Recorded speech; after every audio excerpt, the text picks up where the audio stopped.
नमस्कार दोस्तों, राधे राधे। आप सभी का स्वागत है मेरे YouTube चैनल भक्ति ज्ञान सागर में। आज मैं आपको बताऊंगी कि वट सावित्री में कथा सुनना क्यों आवश्यक होता है। वट सावित्री की कथा। सावित्री और सत्यवान की कथा महाभारत के वन पर्व से ली गई भारतीय पौराणिक कथा है, जो प्रेम, समर्पण और दृढ़ निश्चय के माध्यम से मृत्यु को जीतने की कहानी है। राजकुमारी सावित्री ने नारद मुनि की चेतावनी के बावजूद अल्पायु सत्यवान से विवाह किया और अपनी पतिव्रता शक्ति से यमराज को प्रसन्न कर पति के प्राण वापस पाए। सती सावित्री और सत्यवान की प्रचलित कथा।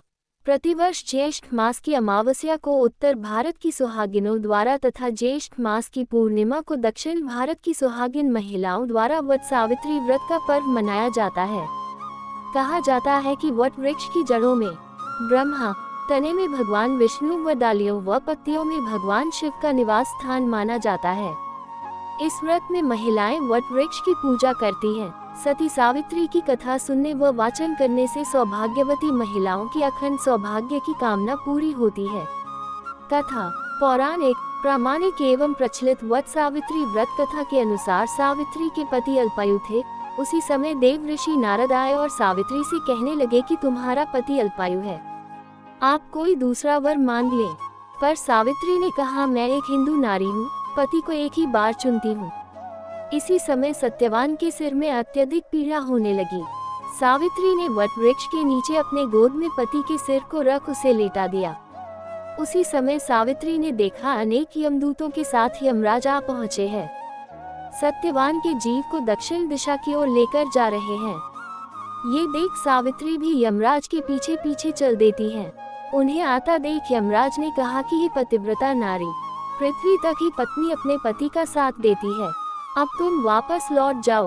उनकी इस बात पर सावित्री ने कहा, जहाँ मेरे पति रहेंगे मुझे उनके साथ रहना है, यही मेरा पत्नी धर्म है।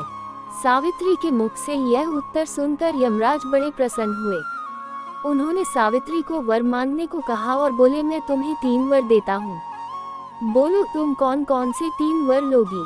तब सावित्री ने सास ससुर के लिए नेत्र ज्योति मांगी, ससुर का खोया हुआ राज्य वापस मांगा एवं अपने पति सत्यवान के 100 पुत्रों की मां बनने का वर मांगा।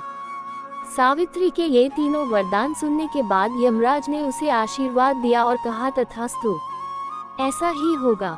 सावित्री पुनः उसी वट वृक्ष के पास लौट आई जहाँ सत्यवान मृत पड़ा था। सत्यवान के मृत शरीर में फिर से संचार हुआ।